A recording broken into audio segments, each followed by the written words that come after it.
Bon, mais bonjour Marie-Hélène Lafont. Bonsoir. Bonsoir, pardon, oui. Je suis Guillaume, je suis accompagné de Martine et nous allons vous interviewer pour une télévision locale sur internet qui s'intéresse à la vie culturelle du département. Voilà.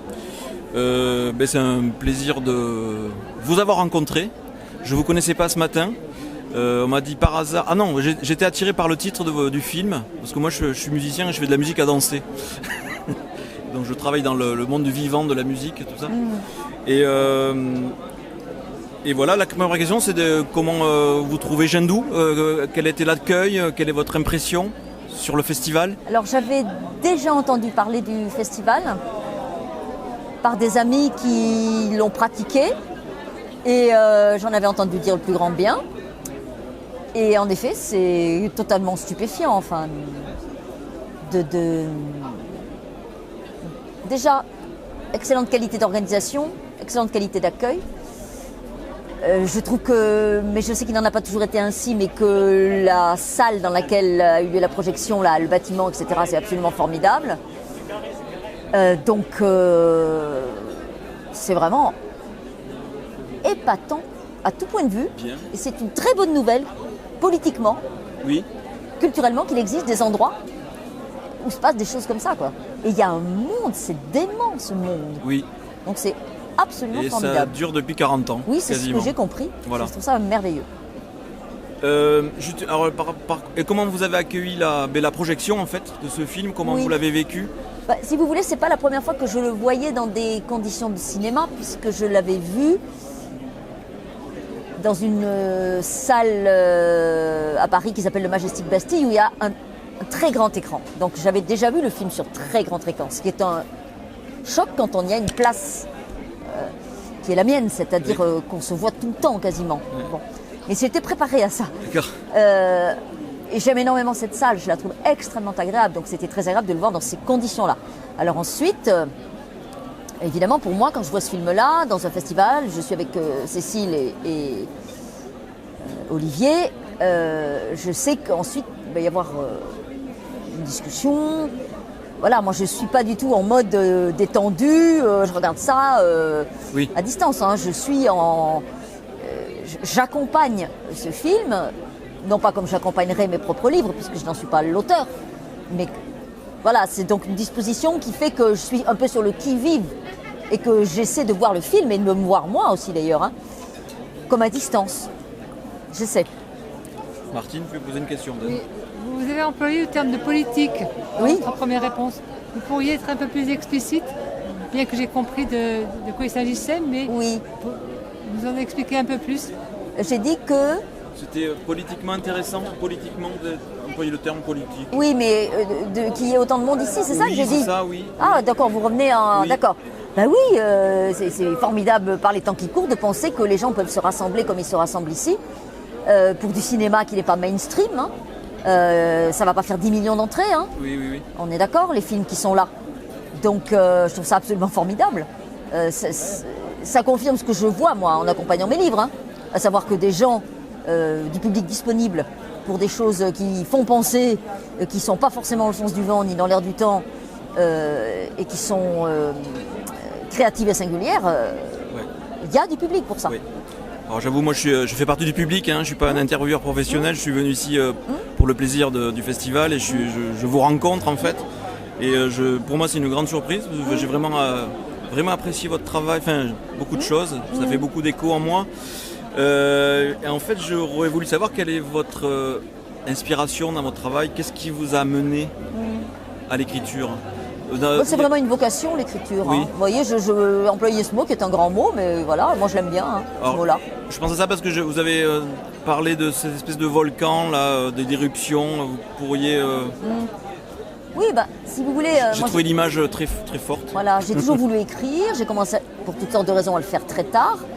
Mais à partir du moment où j'ai commencé, je ne me suis plus arrêtée du tout. C'est en ce sens que je dis qu'il y a quelque chose de l'ordre de l'émission de matière textuelle. Je n'aimais pas de matière volcanique, mais j'aimais avec continuité des matières textuelles auxquelles j'essaie de donner une forme. Voilà, et régulièrement, donc,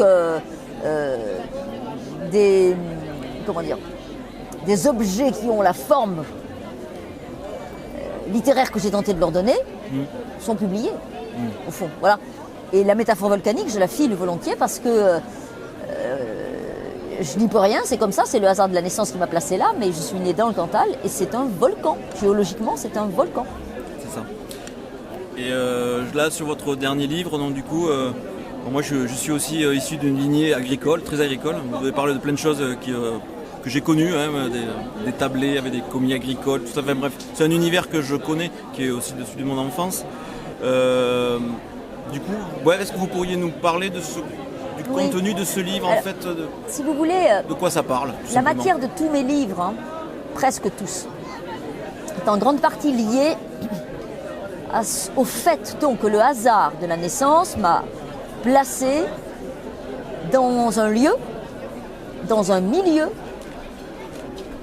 à une époque où une mutation telle était engagée que ça ressemblait à une mort. Moi, je suis née au début des années 60. Et les adultes disaient tous, on est les derniers Indiens. J'ai d'ailleurs écrit un roman qui s'intitule comme ça. Oui, d'accord. Il y avait le sentiment que l'état du monde tel que l'avaient vécu les générations qui les avaient précédées, puisque tous les adultes que je connaissais étaient paysans, et avaient des ancêtres qui avaient toujours été paysans, que cet état du monde était désormais caduc, et qu'il allait falloir faire autrement. Et ça avait une conséquence très directe. Quand, dans ce milieu, on était une fille.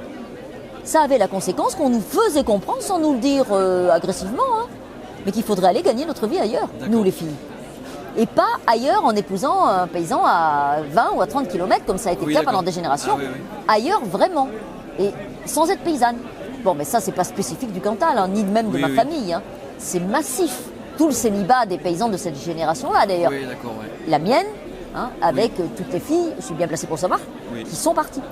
Donc, si vous voulez, cette circonstance-là et le caractère aussi extrêmement puissant du paysage dans lequel j'ai grandi, tout ça a fait une sorte de cristallisation comme ça, qui a fait que j'ai toujours voulu écrire et j'ai toujours su que si un jour j'écrivais, j'écrirais à ce sujet-là. Ça serait la matière de mon écriture, je n'irais pas la chercher ailleurs. D'accord. Ça en est la matière essentielle, pardon. Ça n'en est pas la matière exclusive.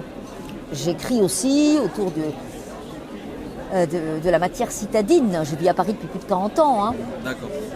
Mais il est vrai que ce monde-là, peut-être parce qu'il n'en finissait pas de finir, avait quelque chose d'irrémédiable, quoi, qui attire le travail de création. Alors moi, il se trouve que c'est de l'écriture, mais j'eusse aimé être peintre et d'autres sont musiciens. Enfin. D'accord. Voilà. Moi, j'ai vécu personnellement un peu ça aussi, cette coupure de transmission. Là, je suis dans la musique orale, dans la musique traditionnelle, tout ça, et l'occitan. Je m'intéresse à l'occitan. Est-ce que vous, dans votre milieu, vous avez sûrement entendu parler de cette langue? Comment vous l'avez... Je l'ai entendu parler, justement. Vous l'avez entendu? Oui. Je l'ai entendu parler et elle était donnée comme une survivance. Mes parents la parlaient entre eux quand ils ne voulaient pas être compris de nous, ou parfois lorsqu'ils parlaient avec leurs parents au téléphone. Voilà. Mais avec nous, jamais. Il n'y avait pas d'interdit, on ne nous disait pas, c'était même pas nécessaire de nous dire il ne faut pas le parler. C'était même plus nécessaire. L'obsolescence était là. Simplement, il y a des domaines, notamment le travail, dans lesquels certains termes n'étaient pas traduits parce qu'il n'y avait pas de traduction. Donc, on parlait une langue, sans le savoir, hein, qui était le français, bien entendu, mais qui était mêlée de mots qui venaient de ce qu'on appelait le patois, on n'employait jamais le mot de dialecte, et qui étaient insérés comme ça dans le... Voilà. Et pour certains d'entre eux, d'ailleurs, moi je n'ai pris conscience que très tardivement que ça n'était pas des mots de français. Je les prenais pour des mots de français. Ah oui, intéressant, d'accord. Des mots techniques, des mots du travail. Oui. Et il n'y avait pas d'interdit, mais c'était en train de finir. La preuve que c'était en train de finir, c'est que certaines de mes camarades prenaient, alors là c'était l'occitan, en option baccalauréat. Et je peux vous dire, je l'ai vécu avec le latin et le grec que j'enseigne encore, mais qui sont complètement moribonds, que quand on commence à être uniquement un gibier d'option baccalauréat, ça veut dire pour une langue qu'on n'est vraiment pas en forme. Hein. D'accord. Sans le sapin. Hein. Super, merci. Une dernière question. Vous avez commencé à écrire très tard, enfin assez tard. Oui, tard, 34 ans, c'est tard. Vous écrivez peut-être avant, mais c'était... Non, j'écrivais rien avant. Ah d'accord. Ah non, Ok. rien. Alors ma question c'est qu'est-ce que vous conseillerez à quelqu'un qui a ce désir et qui n'arrive pas à franchir le Ah, pas? ben, je lui conseillerais de lire, de lire, de lire. Je n'ai pas d'autres conseils. Lire, lire, lire. Vas-y Martine. Voilà, je voudrais simplement revenir sur votre expérience avec le cinéma. Avec le cinéma, comment avez-vous vécu l'intrusion finalement de l'équipe de tournage, même si elle était réduite? Parce que C'était pas une intrusion. ils ont envahi votre univers. Alors Très justement, comment vous le qualifiez? C'était pas une intrusion, c'était un travail ensemble. La façon dont Cécile, je n'ai connu Olivier que tardivement, et Cécile n'est venue accompagner que très rarement, la plupart du temps elle était seule.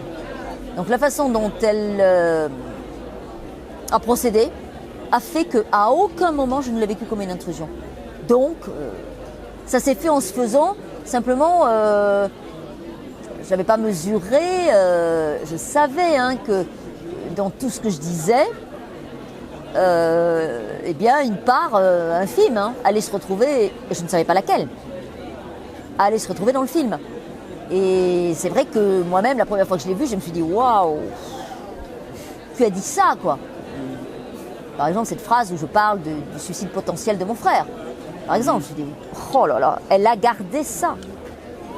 Bon, alors, il m'est arrivé de lui dire ça, je veux pas que vous le gardiez. Ça m'est arrivé, mais assez rarement en fait. Bon, et puis en fait, voilà, le film existe. Oui, je sais qu'il a été il y avait une matière de près de 5-6 heures et qu'il y a eu un montage donc serré pour en arriver. En tout, elle avait 100 heures de rush. 100 heures de rush. 100 heures de rush. Donc, vous avez travaillé pendant combien de temps? Je sais pas, parce qu'elle est venue chez moi régulièrement pendant plus de 3 ans. Mais si vous voulez, on pouvait ne pas se voir pendant plusieurs mois et en revanche faire une séance. Quand elle était là, on travaillait beaucoup, on faisait des séances très longues. Parce que je suis peu fatigable. Mais, enfin, je l'étais peu. Mais en revanche, on pouvait rester très longtemps sans se voir. Mais en tout, ça a duré plus de 3 ans. Et elle avait, elle, d'autres fers au feu. Voilà. C'était une belle réussite. Merci. Merci à tous les deux. Merci beaucoup.